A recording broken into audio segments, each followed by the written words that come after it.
저는 오늘 교회란 무엇인가, 성경은 교회를 어떻게 정의하고 소개하고 있는가 살펴보고 함께 은혜를 나누려고 합니다. 우리가 신앙생활을 하면서 교회를 어떻게 인식하고 있는가는 굉장히 중요한 부분입니다.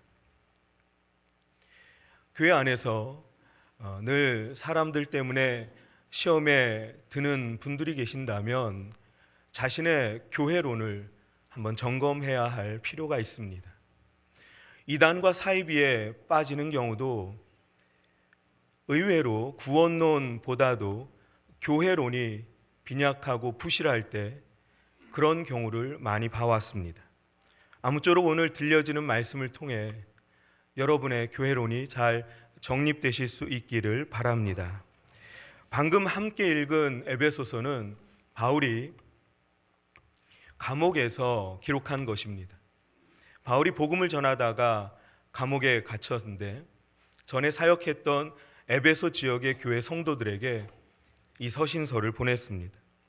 에베소서뿐만 아니라 많은 성경의 서신서들은 대부분 교회와 관련이 있습니다.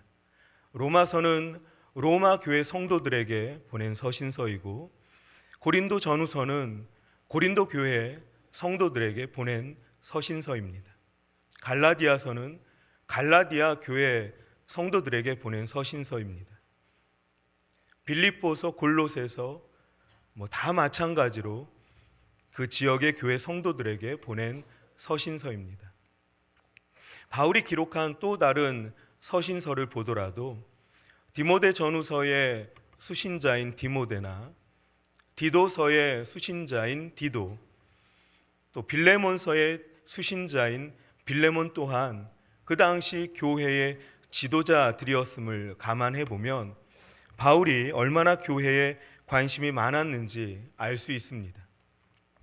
일단 바울은 어떤 지역을 방문하게 되면 복음을 전하고 영혼을 구원하여 그 지역에 교회를 세웁니다. 그리고 교회 지도자들을 훈련시키는 사역에 집중했습니다. 그 이후에도 교회를 세우고 일꾼을 세우는 그러한 사역을 집중하여 왕성하게 펼쳐나갑니다.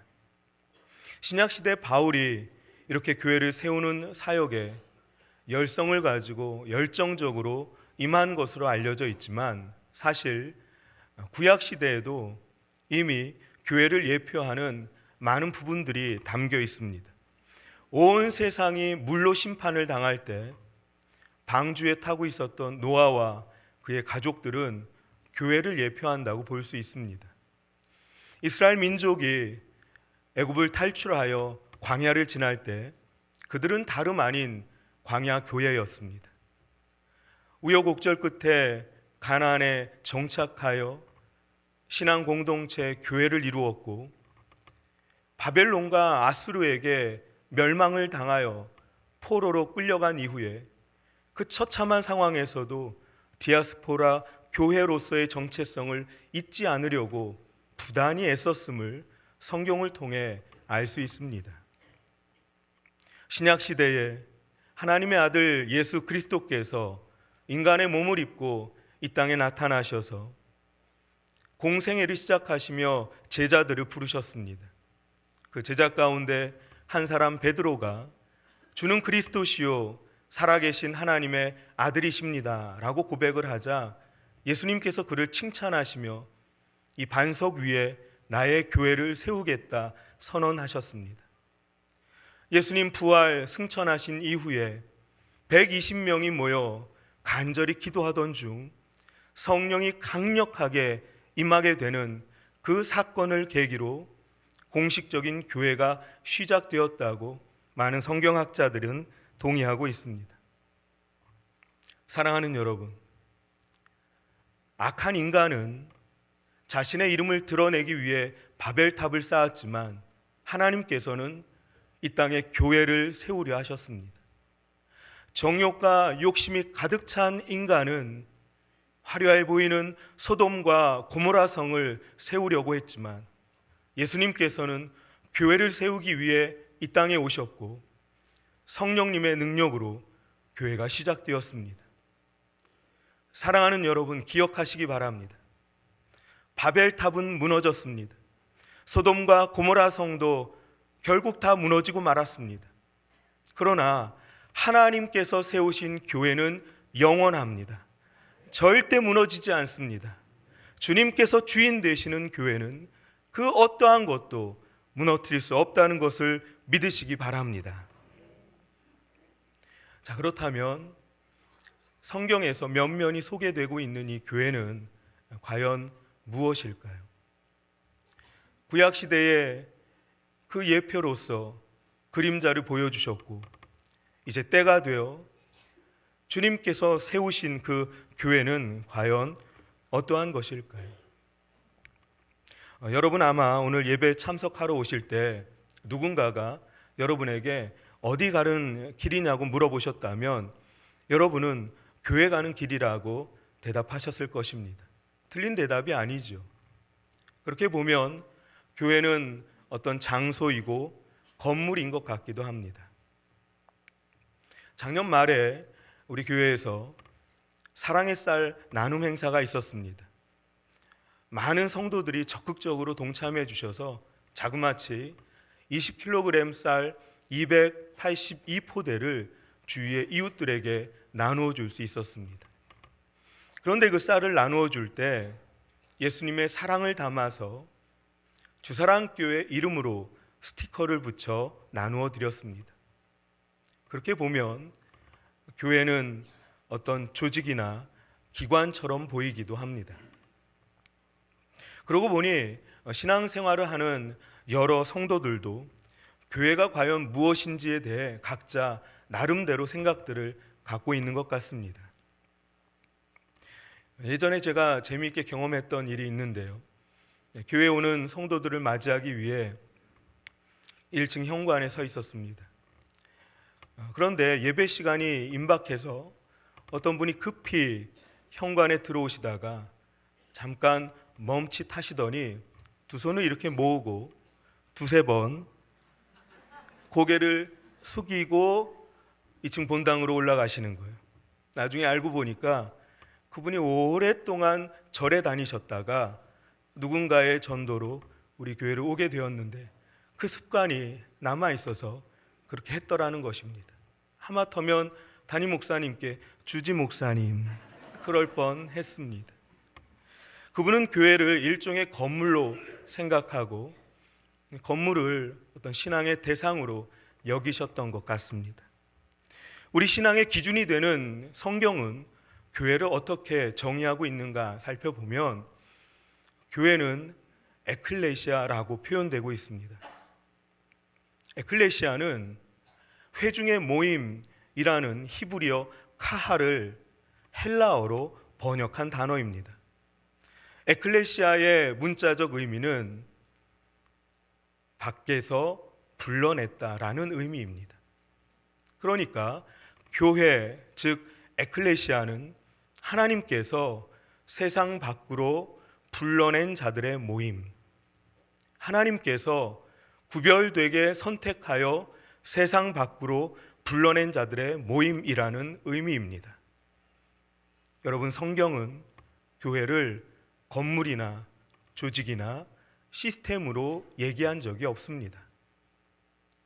예수님께서 그 베드로의 고백을 칭찬하시면서 내가 이 반석 위에 나의 교회를 세우겠다 하셨는데 그 말씀의 의미가 눈에 보이는 어떤 건축물을 세우겠다는 의미가 아니었지 않습니까? 마가의 다락방에 120명이 모여 간절히 기도할 때에 성령이 강력하게 임재하셔서 교회가 시작되었을 때 그들이 곧바로 교회 건물을 건축하거나 어떤 시스템을 정비한 것이 아니었지 않습니까?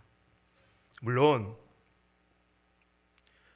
교회 건물을 건축하고 시스템을 정비하는 일이 결코 중요하지 않다는 것은 아닙니다. 사람들이 모이려면 안전한 건물과 적절한 장소가 구비되어야 합니다. 또 효율적으로 조직을 관리하기 위한 시스템이 당연히 필요합니다.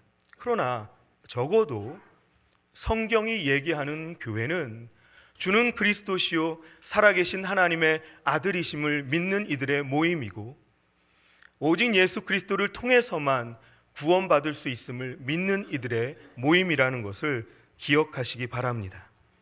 우리 시간 옆에 계신 분과 한번 인사하겠습니다. 예수 믿는 우리가 교회입니다.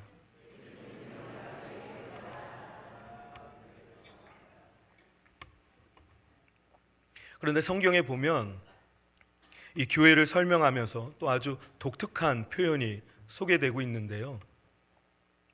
오늘 설교의 제목이기도 한 예수 그리스도의 몸된 교회라는 표현입니다. 우리 본문 23절을 같이 한번 읽어보겠습니다.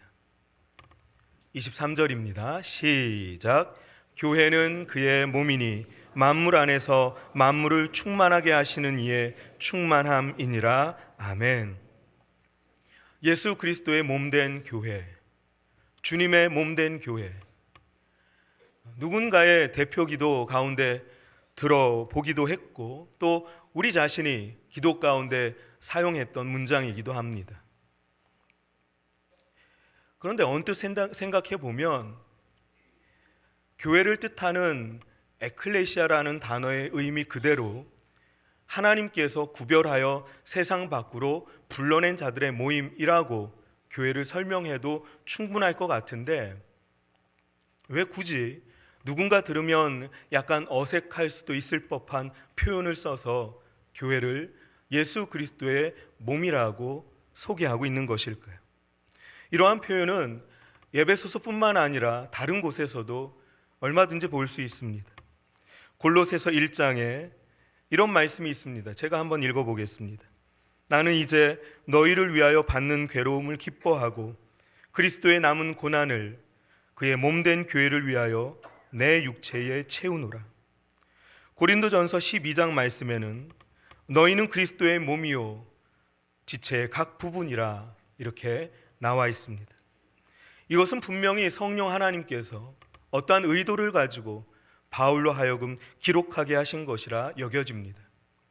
예수님의 몸으로서의 교회, 우리는 여기서 세 가지 정도를 짚어볼 수 있겠습니다. 첫 번째는 예수 그리스도와의 관계입니다.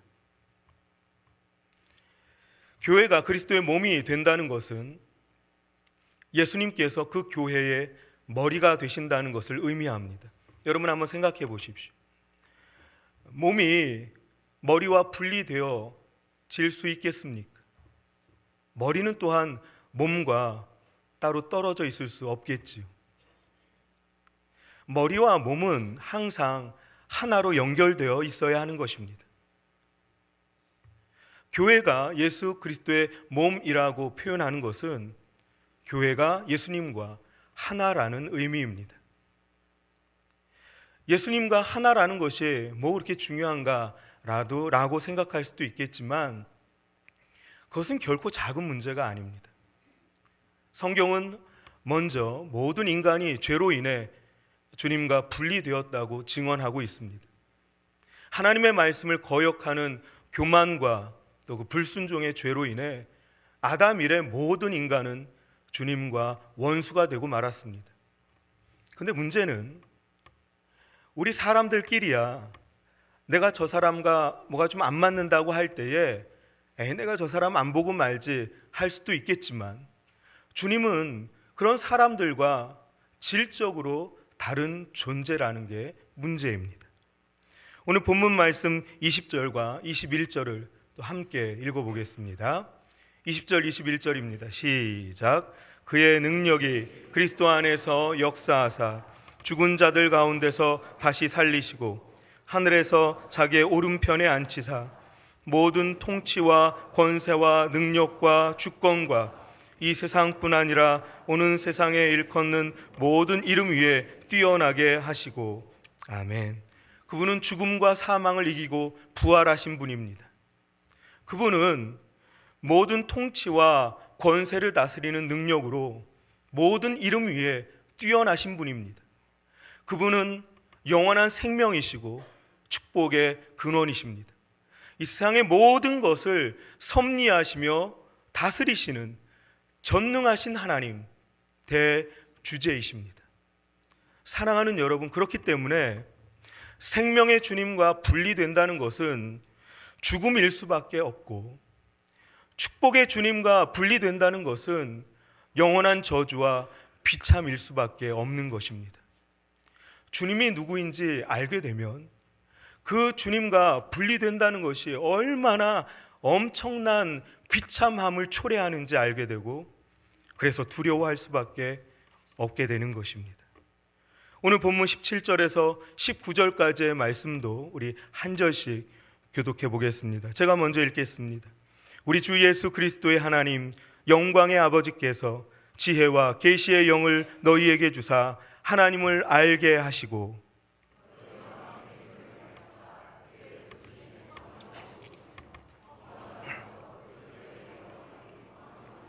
함께 읽겠습니다. 그의 힘의 위력으로 역사하심을 따라 믿는 우리에게 베푸신 능력의 지극히 크심이 어떠한 것을 너희로 알게 하시기를 구하노라. 아멘. 27절에서 19절까지의 말씀을 살펴보면 우리가 꼭 알아야 할 것들에 대해 강조하고 있습니다. 주위에 보면 이 세상의 다른 정보들은 부지런히 습득하고, 또 세상의 조류나 이 시대 정신에 대해서는 발빠르게 반응하면서도 유독 하나님에 대해서만은, 유독 신앙에 관해서만은 게으르고 느긋한 분들을 보게 됩니다. 얼마나 안타까운지 모르겠어요. 바라기는 주님이 어떠한 분인지, 하나님의 능력이 어떠한지, 그 은혜의 영광이 얼마나 대단한지 알아볼 수 있는 영적인 눈이 번쩍 뜨실 수 있기를 축복합니다. 죄로 인해 주님과 분리되어 영원히 비참할 수밖에 없는 모든 인간들을 긍휼히 여기신 주님께서 십자가에 달려 돌아가셨습니다. 그분은 우리의 왕이시고, 그분은 우리의 주인이시고 목자이신데, 그 죄 없으신 예수님께서 저와 여러분을 살리시고자 그 더럽고 추한 모든 죄의 짐을 대신 짊어지고 무서운 십자가 처형을 당하셨습니다. 그것이 바로 속량입니다. 대신 값을 치르고 자유케 해주시는 것이죠. 이 복음을 듣고 받아들이고 믿는 자들은 죄사함을 받게 되고, 예수님께서는 그러한 성도들의 머리가 되어주시며, 그 성도들은 예수님의 몸이 되어 예수님과 하나로 연결되는 것입니다.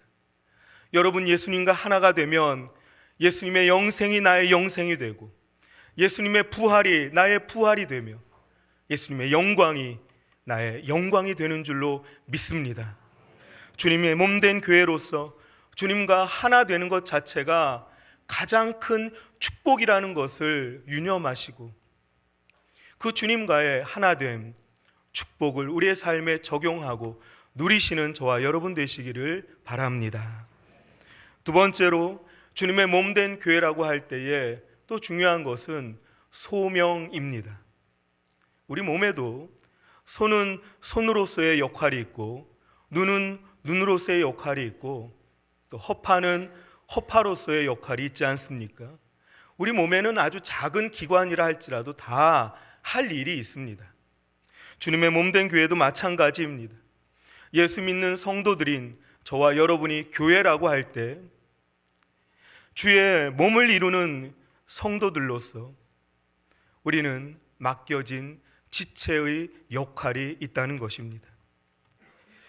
에베소서 4장 11절 12절을 우리 스크린 보시면서 같이 한번 읽어보겠습니다.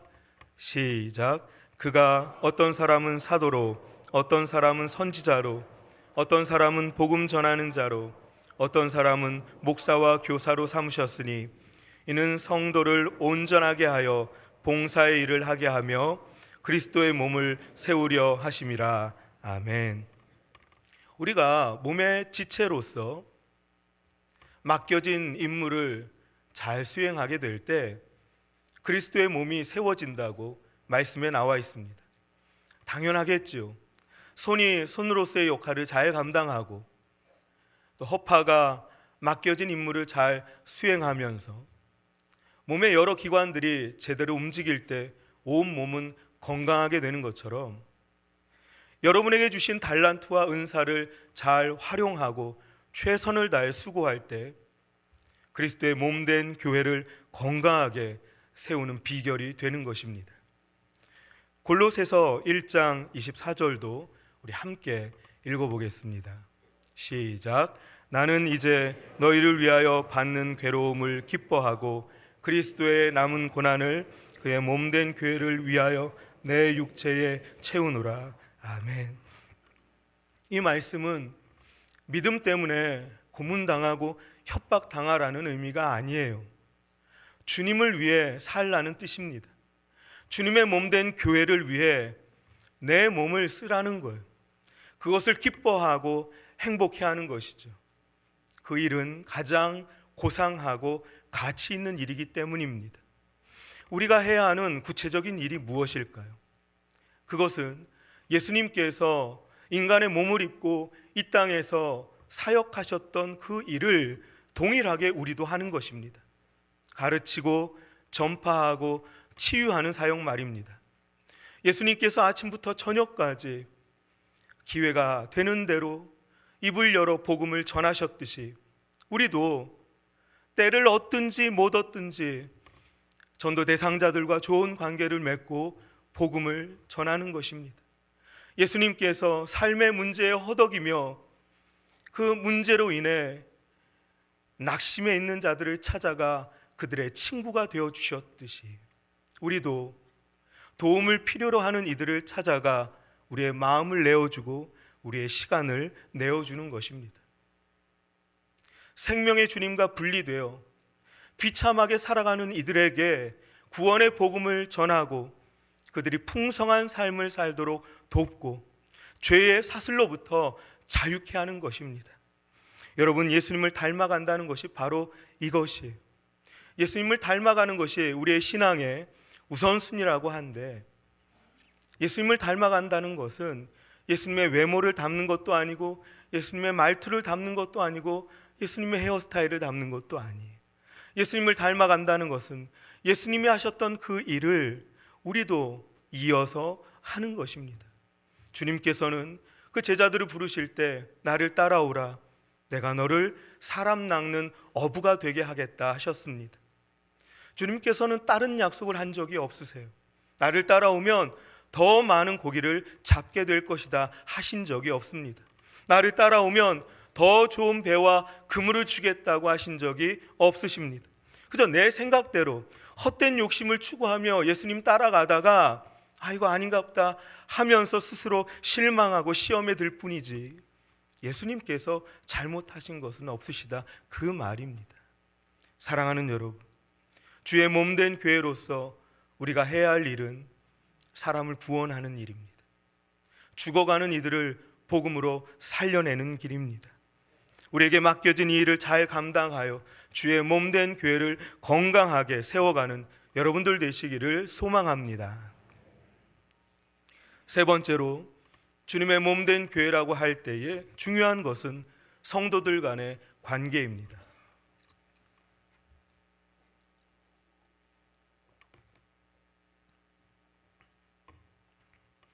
우리가 주의 몸된 교회를 이루는 지체라는 것이 분명하다면 우리는 서로를 귀하게 여겨야 합니다. 이러한 지체의 의식이 자세하게 언급된 곳은 고린도전서 12장인데요. 고린도전서 12장에서 바울은 이렇게 얘기합니다. 지혜의 은사, 또 지식의 은사, 병 고치는 은사, 또 능력 행하는 은사와 같은 다양한 은사들을 소개하면서 몸은 하나이지만 은사는 여럿이다, 지체는 여럿이라고 알려주고 있습니다.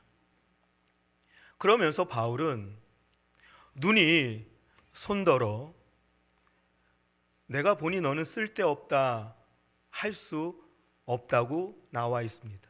머리가 발을 향해서 무시하며 내가 보니 너는 참 쓸데가 없다라고 한다면 그 몸이 어떻게 건강하겠느냐, 그렇게 알려주고 있습니다.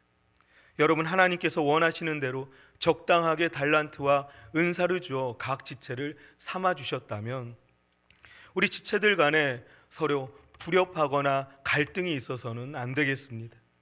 그렇게 되면 몸의 건강은 무너지고 맙니다. 교회가 무너지고 마는 것이죠. 성경에 보면 사단 마귀는 교회의 이 지체의식을 약화시키기 위해 얼마나 많은 유혹을 하고 있는지 모릅니다. 에덴 동산에서 죄를 범한 아담과 하와는 그 지체의식에 균열이 생겨버리고 말았습니다. 그 자녀들인 가인은 아벨을 죽였습니다. 지체의식이 아예 사라져버린 것이죠. 예수님의 제자들 가운데서도 내가 더 크니 네가 더 크니 하면서 서로 경쟁하는 가운데 지체의식에 문제가 생겼습니다. 초대교회 때도 나는 무슨 판이 또 무슨 판이 하면서 이런저런 문제가 생기기도 했습니다. 우리는 과연 주님의 몸된 교회의 지체로서 서로를 어떻게 이해하고 바라봐야 할지 고린도전서 12장 24절에서 27절에는 이렇게 나와 있습니다. 우리 스크린 보시면서 같이 한번 읽어보겠습니다. 오직 하나님이 몸을 고르게 하여 부족한 지체에게 귀중함을 더하사 몸 가운데서 분쟁이 없고 오직 여러 지체가 서로 같이 돌보게 하셨느니라. 만일 한 지체가 고통을 받으면 모든 지체가 함께 고통을 받고 한 지체가 영광을 얻으면 모든 지체가 함께 즐거워하느니라. 너희는 그리스도의 몸이요 지체의 각 부분이라. 아멘. 사랑하는 여러분, 저와 여러분이 예수 그리스도의 몸된 교회의 각 지체라는 인식이 분명하다면 우리는 서로를 대할 때 너무나도 존귀한 자로 대할 것입니다. 결코 성도들 간에 서로를 무시하거나 또 조롱할 수 없습니다. 왜냐하면 우리는 주님의 몸을 이루는 지체이기 때문입니다. 우리 옆에 계신 분과 이렇게 한번 인사해 보겠습니다. 귀한 분이 옆에 앉아주셔서 감사합니다. 우리 한 번만 더 인사할까요? 귀한 분을 몰라봐서 죄송합니다. 우리가 성도로서 주의 몸된 교회를 이루고 있을 때 오해하지 않아야 되는 것이 한 가지 있는데요. 그것은 우리 각 사람이 예수 그리스도와 그 머리와 몸으로서 관계를 맺는 것이 다 따로따로 맺는 것은 아니라는 거예요. 로마서 12장 5절에는 이러한 말씀이 있습니다. 제가 한번 읽어보겠습니다. 이와 같이 우리 많은 사람이 그리스도 안에서 한 몸이 되어 서로 지체가 되었느니라. 그러니까 성도 개개인이 예수님과 이렇게 따로따로 붙어 있는 것이 아니라 우리가 서로 연결되어서 한 몸을 이루고 예수님께서는 그 한 몸의 머리가 되신다는 의미입니다. 우리는 예수님과 연결되어 있을 뿐만 아니라 서로 연결되어 있습니다. 제가 오랜만에 맛있는 음식을 먹으려고 인터넷을 검색하고 또 리뷰를 잘 확인하고 맛집을 찾아간 적이 있습니다. 좀 먼 길이었지만 얼마나 맛있을까 기대하는 마음을 가지고 그 허기진 배를 움켜쥐고 맛있게 먹어야 되니까 허기진 배를 움켜쥐고 그 맛집을 찾아갔습니다. 그런데 오늘 재료가 소진되어서 영업이 끝났다는 경악할 만한 안내 문구를 보고는 얼마나 실망했는지 모릅니다. 하늘이 무너지는 것 같았어요. 허탈한 마음에 터덜터덜 발걸음을 돌리는데 그 바로 가까운 옆집에 이러한 현수막이 붙어 있었습니다. 방송에 나간 적은 없지만 꽤 맛있는 집. 마음이 끌리더라고요. 그래서 그 집에 들어갔어요. 근데 기대를 하고 들어간 것은 아닙니다. 음식을 몇 가지 시키고 허기나 좀 면해야 되겠다 그랬는데 여러분 이게 웬일이에요? 너무 맛있는 거예요. 제 입맛에 딱 맞았어요. 정말 맛있더라고요. 그래서 제가 그 음식을 먹으면서 신기한 현상을 발견했습니다. 먹기는 이 입이 먹는데 온 몸이 기쁜 거예요. 지쳐있는 다리에 힘이 들어가고 그 떨리던 손이 얼마나 바쁘게 움직이던지 눈빛에 총기가 어리고 온몸의 세포가 살아나는 느낌이었습니다. 여러분도 그런 경험이 있었을 것 같아요. 지체끼리 서로 연결되어 있다는 증거입니다. 손가락이 아프면 온몸이 아픈 것도 같은 이치일 것입니다. 사랑하는 여러분, 심장은 심장 자신을 위해 박동하지 않는다는 얘기가 있습니다. 다른 지체를 돕고 섬기기 위해 내가 희생하는 것, 그것이 당장에는 손해인 것 같지만 나중에 알고 보면 그것이 나를 살리는 길이었습니다. 더 나아가서 온몸을 건강하게 만드는 길이었지 않습니까? 신앙생활 하다가 몇 번 사람 때문에 시험에 들고 낙심하여 그만, 이제 사람이라면 지긋지긋하다, 사람 안 보고 주님만 바라보고 신앙생활 할란다 작정하는 분들을 봅니다. 주님을 신앙의 기준으로 삼고 십자가의 주님만 의지하겠다는 그 마음 참 귀해 보이기는 하지만 자칫 선을 넘어서서 주의 몸된 교회로서의 지체의식까지도 인정하지 않게 되는 지경에 이른다면 하나님이 기뻐하시지 않습니다. 사랑하는 여러분, 우리가 신앙생활하면서 다른 이들 때문에 낙심하고 시험에 들 수 있지만 그렇다고 해서 그 지체를 도려내고 나만 예수님과 관계를 맺으려고 하다가는 그 몸이 다 망가져 버립니다. 나중에는 자기 자신도 망가지는 법이에요. 방법은 우리의 머리 되시는 주님께 이 문제를 갖고 나아가는 것입니다. 나에게는 방법이 없지만 주님께는 방법이 있습니다. 나에게는 길이 보이지 않지만 주님이 우리에게 길을 제시해 주십니다. 나도 살고 옆에 있는 지체도 살 수 있는 해결책이 머리 되시는 주님께 있다는 것을 유념하시고 다른 지체와 협력과 상생을 통해 오히려 온몸이 더욱 건강해지는 축복을 여러분들이 다 누리실 수 있기를 바랍니다. 사랑하는 여러분, 하나님께서는 주의 몸된 교회를 통해 복음을 전하게 하시고 영혼을 구원하시며 하나님의 나라를 확장해 나가십니다. 하나님은 교회를 통해 복음의 비밀을 드러내시고 일하십니다. 그래서 주님이 그토록 교회를 사랑하시고 아끼셨던 거예요. 그래서 수많은 믿음의 선배들이 목숨을 들여 교회를 지켜내려고 했던 것이 바로 그 때문입니다. 이 세상이 아무리 교회를 조롱하고 비난해도 교회는 절대 무너지지 않습니다. 왜냐하면 주님과 하나 되어 소명을 감당하고 서로를 귀하게 여기는 저와 여러분이 주의 몸된 교회를 사랑하고 든든히 세워갈 것이기 때문입니다. 만왕의 왕이시고 만유의 주이신 우리 주 예수 그리스도께서 교회의 머리 되시기 때문입니다. 이 땅에 있는 동안에 주의 몸된 지교회를 잘 섬기다가 믿음을 지켜가다가 그 언젠가 주님 만나는 그날, 주님이 오시는 그날 최종적으로 완성되는 교회, 종말론적으로 완전한 그 교회의 지체가 되어 영원히 하나님께 영광 돌리는 저와 여러분 되시기를 간절히 소망합니다. 기도하겠습니다.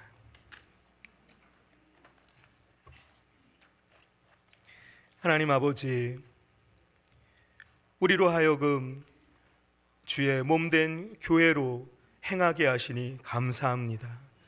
주님과 하나 되어 주님이 맡겨주신 일을 잘 감당하며 서로를 귀하게 여길 때 하나님께서 교회를 통해 하나님의 나라를 확장해 가실 것을 기대합니다. 우리의 머리 되시는 예수 그리스도의 이름으로 기도하옵나이다. 아멘.